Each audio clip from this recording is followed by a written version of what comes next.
Bonjour, c'est Jules Lavie pour Code Source, le podcast d'actualité du Parisien.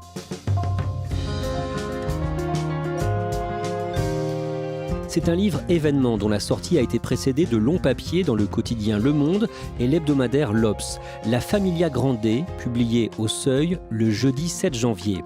Dans ce livre, Camille Kouchner, 45 ans, accuse d'inceste son beau-père, le politologue Olivier Duhamel. Elle raconte les violences sexuelles qu'il aurait fait subir à son frère jumeau pendant au moins des mois quand ils étaient adolescents.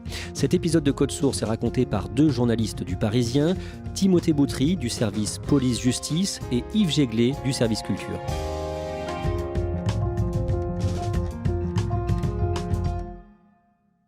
Elle dit avoir écrit au nom de toutes les personnes touchées par l'inceste. Camille Kouchner, élevée par Olivier Duhamel, révèle l'inceste qu'aurait commis son beau-père sur son frère jumeau. Timothée Boutry, je précise que vous êtes à distance en raison de l'épidémie de coronavirus. Olivier Duhamel, politologue très médiatique, spécialiste de la Constitution, ancien député européen socialiste, accusé d'inceste par sa belle-fille. Comment réagissent ses proches ? Certains, comme Luc Ferry ou Elisabeth Guigou, disent qu'ils découvrent totalement cette histoire. D'autres sont moins surpris, comme par exemple la politologue Janine Moncus-Lavo qui me dit je me posais la question quand ça allait sortir. Mais je me suis surtout longuement entretenu avec Patrick Rothman, le célèbre documentariste et historien, qui a appris la nouvelle en 2010 de la bouche de Marie-France Pizier et qu'il a été abasourdi. Il était le détenteur de ce secret, mais comme il l'explique, il dit que c'était pas à moi de le révéler, c'était aux victimes de le dire ou non, de parler de ces faits-là. Olivier Duhamel peut avoir à répondre de ces faits devant la justice ? Bien écoutez, le parquet de Paris a ouvert une enquête préliminaire dès le 5 janvier, dès la parution des articles de presse. Il y a déjà une première question qui vient se poser, qui est celle de l'éventuelle prescription des faits. À première vue, les faits semblent prescrits, c'est-à-dire que l'action publique ne peut plus être engagée, mais ça mérite quand même une analyse. Mais l'objet de l'enquête, ça va aussi être de rechercher d'éventuelles autres victimes. Qui sait, peut-être que Olivier Duhamel aurait abusé d'autres personnes, d'autres mineurs. Donc voilà, c'est ces deux axes en fait que la justice va creuser. Déjà une analyse sur la prescription ou non des faits dénoncés par Camille Kouchner et la recherche d'éventuelles autres victimes. Il a réagi ? Il a publié un message sur Twitter dans lequel il annonce qu'il démissionne de son poste de président de la Fondation nationale de sciences politiques parce qu'il est mis en cause dans une affaire privée. Et depuis, il a supprimé son compte Twitter. Donc il est surtout resté très silencieux, il ne s'est pas expliqué. Mais c'est vrai que c'est quand même le début d'une mort sociale qui s'annonce. Oui. Pour mieux comprendre cette affaire, Yves Jéglé, vous allez nous raconter ce que contient ce livre de Camille Kouchner. D'abord, qui est-elle en quelques mots ?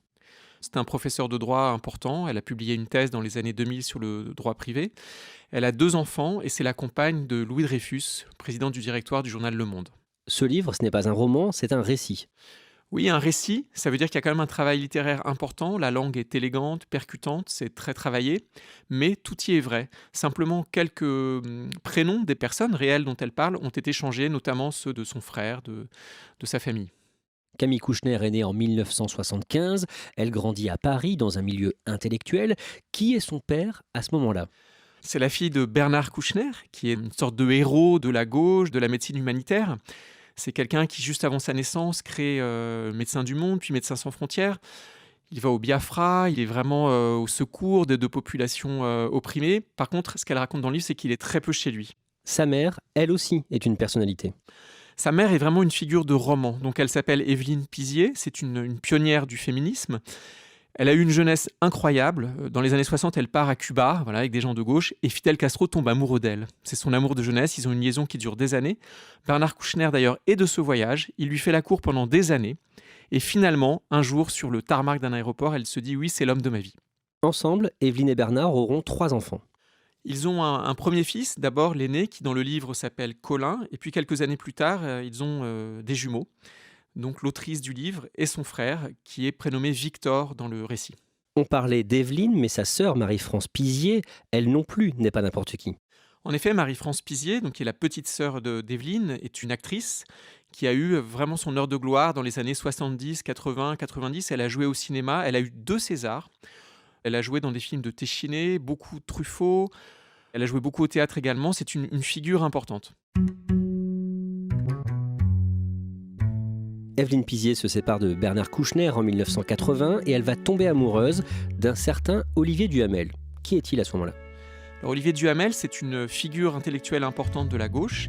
Il est beaucoup plus jeune qu'elle, c'est un couple atypique, il a 9 ans de moins qu'elle, mais il est déjà reconnu comme professeur de droit. D'ailleurs, ils font le même métier, donc ils sont très proches. Il est aussi constitutionnaliste, c'est donc un grand spécialiste de la Constitution française, auquel il va consacrer beaucoup de livres. Il joue un rôle important à Sciences Po. Et puis, c'est vraiment une figure de cette gauche post-68, très élégant, très drôle. Vraiment, il séduit toute la famille. Leur maître mot à tous les deux, c'est la liberté. Oui, alors la liberté en beaucoup de sens. Politiquement, donc, ils sont pour une gauche à l'époque plutôt révolutionnaire. Ils sont tous les deux assez proches de Cuba. Et puis, c'est aussi la liberté dans la vie privée. C'est-à-dire que lui peut avoir des maîtresses et elle peut avoir un ou des amants. Ils se voient comme un couple à la Sartre et Beauvoir où chacun peut faire ce qu'il veut. Ils vivent à Paris, près du Jardin du Luxembourg, mais ils vont en vacances dans le Var, à Sanary, où ils ont une maison. Racontez-nous l'ambiance dans cette villa. Donc c'est une maison avec un très grand terrain, une piscine. Ils y passent vraiment tout l'été. Vu que ce sont des universitaires, ils ont aussi beaucoup de vacances. Et donc ils y reçoivent en fait leur réseau, leurs contacts. Il y a donc des gens très différents, mais qui tous ont un lien avec la gauche mitterrandienne, rocardienne. Et ces gens-là, c'est ce que Camille Kouchner et sa famille, à l'époque, appellent la Familia Grande. Oui, alors la Familia Grande, c'est la grande famille. Et si c'est en espagnol, c'est que c'est un clin d'œil à toutes leurs amours pour ces révolutions latino-américaines. Il y a d'abord Cuba, Fidel Castro, et puis il y a aussi le Chili, où à cette époque, Allende est élu président, il est communiste. Et d'ailleurs, c'est au Chili que le couple adoptera plus tard 2 enfants. Et donc l'ambiance est très festive dans cette maison avec tous ses invités. Oui, en effet, Olivier Duhamel est un bon vivant. Il adore jouer aux cartes, il adore jouer au poker. Et il associe les enfants à tous ces jeux. Il n'y a pas d'horaire, les enfants sont considérés pratiquement comme des adultes. Il y a aussi cette piscine autour de laquelle on joue en permanence, on se baigne éventuellement nu, puisque voilà, c'était l'époque. Olivier Duhamel, notamment, se baigne quasiment à chaque fois tout nu, c'est ce que raconte Camille Kouchner. Oui, Camille Kouchner explique qu'il ne porte qu'un paréo quand il est autour de cette piscine, il ne porte pas de maillot, et le paréo tombe quand il plonge et puis il se relève. Alors là encore, il y a tout de même un contexte, puisque l'autrice raconte que sa mère ne portait pas de culotte, et ça n'a aucune connotation sexuelle. C'est qu'elle considérait, voilà, dans ces années post-68, qu'une culotte ou un soutien-gorge était une sorte de contrainte insupportable pour les femmes, et elle demande à ses enfants de faire pareil. Sur les murs, Camille Kouchner se souvient qu'Olivier Duhamel mettait souvent des photos de membres de la famille dénudés. Oui, Olivier Duhamel aimait beaucoup prendre des photos, pas spécialement des enfants et des adultes, et il prenait souvent des plans rapprochés de parties du corps, pas toujours sexuelles, mais il y avait quand même des photos de poitrine, de fesses, de hanches qui étaient accrochées effectivement sur les murs de la propriété. Et on parlait de la liberté du couple Olivier Duhamel-Evelyne Pizier. Camille Kouchner a en tête un souvenir très précis. Oui, elle raconte que quand elle était petite, dans l'appartement familial, il y a un dîner avec des connaissances comme il y en a presque tous les soirs. Et elle remarque un drôle de manège sous la table. C'est Olivier Duhamel qui est en train de faire du pied ou de caresser la cuisse de la femme d'un de ses meilleurs amis. Donc elle est très choquée, c'est une enfant. Elle le raconte à sa mère après, qui l'engueule en lui disant « Mais je sais, on fait ce qu'on veut. Moi aussi, je fais des choses, etc. La baise, c'est notre affaire. » Evelyne Pizier emploie ce mot avec sa fille. Toujours sur cette période, Camille Kouchner ajoute aussi le témoignage d'une femme qui était enfant quand elle est venue en vacances dans la maison de Sanary.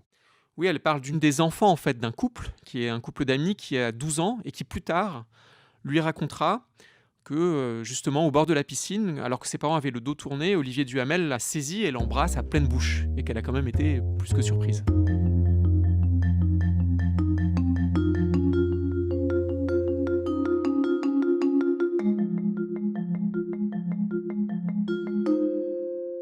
En 1986, quand Camille a 10 ans, son grand-père, le père de sa mère, se suicide. Oui, alors ce grand-père est une figure assez sombre de la famille qu'elle a très peu connue. Il était administrateur colonial et il est resté en poste sous le régime de Vichy. Il a donc été considéré comme un collaborateur. Il a dû se justifier après la guerre, mais il a été réintégré. Mais Evelyne Pizier, donc sa fille, a dit qu'il était pétainiste, qu'il était vichiste, maurassien. Il a donc une image extrêmement négative dans la famille. Et sur le tard, il se suicide avec une arme à feu. Il ne voulait pas vieillir, mais ce qui a été très difficile pour Camille, c'est qu'elle l'avait rencontré peu de temps avant et elle le connaissait peu. Donc voilà, à peine elle rencontre vraiment son grand-père et il se tue. Sa grand-mère, Paula, était séparée de cet homme, elle le détestait. Elle était comment, Paula ? C'est une pionnière du féminisme, quelqu'un qui a été très courageux, qui a divorcé 2 fois du même homme, pour divorcer mieux, dit-elle. Une femme très rigolote, très énergique, qui a beaucoup œuvré pour que ses petites filles soient, elles aussi, un petit peu à leur manière des révolutionnaires. Et cette femme, Paula, se suicide à son tour 2 ans plus tard, en 1988, en ingérant des médicaments. Camille va alors sur ses 13 ans et c'est un drame qui anéantit sa mère, Evelyne. Elle voit sa mère s'effondrer psychiquement totalement après cette mort. Evelyne Pizier sombre dans l'alcoolisme, c'est ce qui est raconté dans le livre, et les années deviennent beaucoup plus noires à la fin des années 80. Et c'est quand Camille a dans les 14 ans, elle a un doute sur le moment précis que son frère, Victor, son frère jumeau, se confie à elle. Oui, elle parle de l'année 1988, elle s'en souvient parce que son propre père, donc Bernard Kouchner, était injoignable, n'était pas présent. Il venait d'entrer en fait au gouvernement de Michel Rocard, sous la présidence de François Mitterrand. Et effectivement, un soir, son frère se confie à elle. Qu'est-ce qu'il lui dit ? Il lui dit « Écoute Camille, je comprends pas ce qui se passe. Olivier vient dans ma chambre tous les soirs. On fait des choses, je crois que c'est mal, mais j'en sais rien. Il me demande de le caresser. Il y a aussi des choses qui vont plus loin, raconte Camille. Elle parle de fellation, donc de caresses. Et lui est complètement perdu. Alors il accepte, parce que c'est ce beau-père qui est une figure tellement aimée dans la famille, mais il est complètement perdu. Il se demande si c'est mal. Il ne témoigne d'aucun plaisir, mais il ne se sent pas capable de repousser cet adulte, qui est une figure aimée depuis très longtemps. Elle aussi, elle est perdue face à ça ? Elle est épouvantée, mais totalement perdue. Surtout que la première chose qu'il lui dit quand même, c'est « J'ai besoin de te le dire, mais j'ai aussi besoin que tu n'en parles à personne, pas même à maman. » Du coup, elle est complètement perdue avec cette information qui est incompréhensible pour une préadolescente. Et sa chambre est juste à côté de celle de Victor. Oui, elle en parle dans le livre avec une sorte d'épouvante comme un rituel, c'est-à-dire que tous les soirs, elle entend les pas de ce beau-père. Elle entend ce beau-père qui entre dans la chambre de son frère. Elle sait au bout de peu de temps ce qu'il y fait. Mais ensuite, le beau-père vient toujours dans sa chambre à elle pour lui dire « Bonne nuit, ma chérie, tout va bien ». Elle comprend qu'il y a une sorte de pacte. Olivier Duhamel vient pour lui dire « Peut-être que tu sais ce que je fais, mais rien ne doit être dit parce que je suis le pilier de cette famille. » À ce moment-là, il a un rôle particulièrement important pour elle. Il est devenu une figure totalement paternelle. Il a presque remplacé Bernard Kouchner, puisque Bernard Kouchner est pratiquement invisible pour elle. Elle parle d'un héros déserteur. Il a des fonctions ministérielles. En plus, elle ne s'entend pas bien du tout avec sa nouvelle belle-mère, qui est donc Christine Ockrent. Donc, Olivier Duhamel, lui, a consacré beaucoup de temps aux enfants. C'est lui qui organise les vacances. C'est lui qui les écoute. Et effectivement, elle est perdue. Il s'agit de faits répétés ? Oui, parce qu'elle en parle comme d'un rituel. Elle se souvient comme un bruit très répétitif de ses pas dans le couloir chaque soir à la même heure. Elle ne sait plus si ça a duré plusieurs mois ou plusieurs années. Victor lui a donc parlé, mais il lui demande aussi de garder le silence. Il y a une énorme chape de plomb sur cette famille. On vient d'en parler, il y a déjà eu 2 suicides. Et il y a une mère qui est psychiquement fragile, qui a complètement changé, qui boit beaucoup. Et du coup, le pilier, c'est Olivier Duhamel. Et donc, ils sont terrifiés par un nouveau suicide. Du coup, ils décident de ne rien dire, ils décident de protéger l'homme qui finalement s'occupe d'eux, mais qui est devenu un agresseur.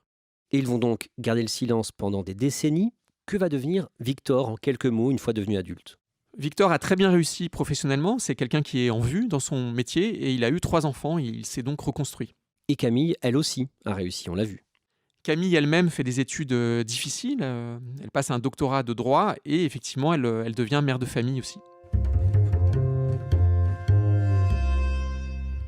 Camille Kouchner, devenue adulte, va encore en vacances dans la maison de Sanary. Elle cache sa colère envers Olivier Duhamel pour épargner sa mère notamment, mais elle se sent obligée de parler quand son grand frère, Colin, veut envoyer seul à Sanary son enfant de 2 ans. Oui, elle découvre au milieu des années 2000 que effectivement ce grand frère, qui n'est au courant de rien, va envoyer son fils qui est tout petit là-bas. Et pour elle, c'est tripal, c'est insupportable, elle ne veut pas. Et du coup, elle en parle à son frère jumeau en lui disant « ça n'est plus possible, maintenant il y a des enfants petits, il est encore là-bas, on ne peut plus se taire ».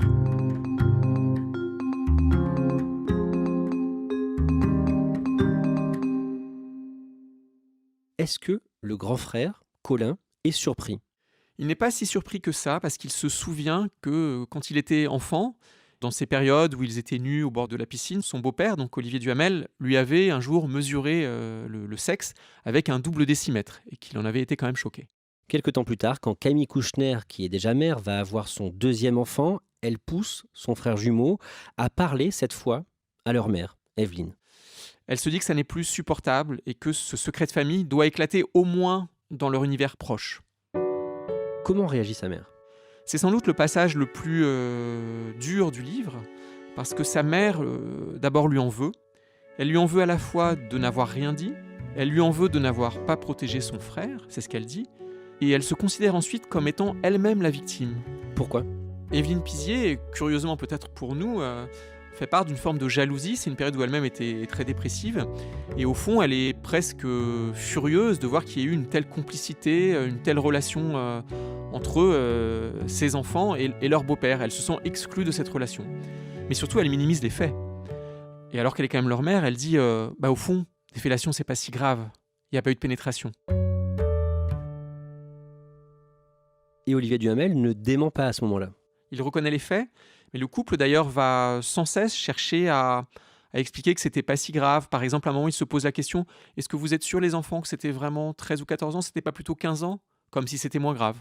Comment réagit Bernard Kouchner quand son fils finit par tout lui raconter ? Il est furieux, il tombe des nues et il dit « je vais aller lui péter la gueule ». Mais son fils lui demande de ne pas le faire et de ne surtout rien dire parce que ce fils, donc appelé Victor dans le récit, est encore dans une démarche de ne pas rendre l'affaire publique. Evelyne et sa sœur Marie-France ne sont pas du tout d'accord sur la conduite à tenir. Marie-France Pizier est la seule personne de l'entourage proche qui va être totalement du côté de la victime et des jumeaux, qui va essayer de faire éclater l'affaire. Elle en parle à des amis, elle en parle à beaucoup de gens autour d'elle, et sa sœur ne le supporte pas et ne veut plus la voir. Yves Jéglé, Camille Kouchner précise dans son livre qu'à cette période, déjà, des dizaines de personnes sont au courant de ces faits. Oui, elle dit qu'à partir de 2008, c'est devenu un secret de polichinelle, en tout cas pour leur milieu. Et d'ailleurs, elle s'en prend dans son livre à ce qu'elle appelle la gauche caviar, qui était à l'origine la gauche révolutionnaire, mais qui a profité du pouvoir. Elle parle d'un certain milieu de Saint-Germain-des-Prés, où les gens ont préféré se taire parce qu'ils étaient très fiers de connaître des gens importants, comme Olivier Duhamel, qui était vraiment le conseiller des puissants. C'est dans cette résidence de Saint-Cyr-sur-Mer que Marie-France Pizier, figure du cinéma d'auteur, est décédée au cours de la nuit. Timothée Boutry, Marie-France Pizier sera retrouvée morte noyée dans sa piscine dans le Var le 24 avril 2011 dans des circonstances troubles. Il y a une enquête et les gendarmes découvrent cette affaire de violence sexuelle. C'est une enquête pour recherche des causes de la mort et à la faveur de cette enquête, ce secret va émerger. Dans son livre, Camille Kouchner explique que c'est la découverte d'emails entre Marie-France Pizier et sa sœur, Evelyne, qui va les mettre sur la voie et sans doute aussi que des témoignages ont pu évoquer cette affaire. Et à partir de là, le parquet de Toulon va signaler au parquet de Paris ces faits et le parquet de Paris va donc à l'époque ouvrir une enquête préliminaire. Mais Victor ne veut pas poursuivre son beau-père. Victor, le frère de Camille Kouchner, est entendu par les policiers et il explique alors qu'il souhaite absolument pas porter plainte, qu'il n'a pas envie qu'on creuse cette histoire, qu'il a trouvé un équilibre et que vraiment ça en reste là. Olivier Duhamel ne sera pas entendu au cours de cette première enquête et du coup l'enquête de 2011 a été classée sans suite. Et du coup, le silence continue de s'imposer pendant des années. La mère de Camille Kouchner, Evelyne, sera emportée par un cancer en 2017 et c'est à elle que sont adressés les derniers mots du livre. Yves Jéglé, ce récit de Camille Kouchner fait forcément penser à celui de Vanessa Springora il y a un an, en janvier 2020. Vanessa Springora qui a dénoncé l'emprise qu'elle a subie de la part de l'écrivain Gabriel Matzneff quand elle avait 14 ans dans les années 80. Oui, ce qui est frappant, c'est que ce sont déjà deux livres qui paraissent pratiquement le même jour, à un an d'écart, qui produisent la même déflagration. Ce sont deux livres de libération de la parole de la part d'enfants victimes d'abus ou qui en tout cas ont assisté à ces abus et qui, devenus adultes, prennent la parole. Et ce sont des livres qui font vraiment bouger les lignes, qui font bouger la parole, qui participent de ce mouvement de MeToo. Camille Kouchner le dit que ce livre n'aurait sans doute pas été possible avant celui de Vanessa Springora, avant cette libération qui fait qu'aujourd'hui on peut entendre ces voix-là. Le parquet de Paris a ouvert ce mardi une enquête pour viol et agression sexuelle par personne ayant autorité sur mineurs de 15 ans. Olivier Duhamel, qui n'a pas souhaité s'exprimer sur l'affaire, a mis fin à ses fonctions dans les différentes institutions pour lesquelles il travaillait.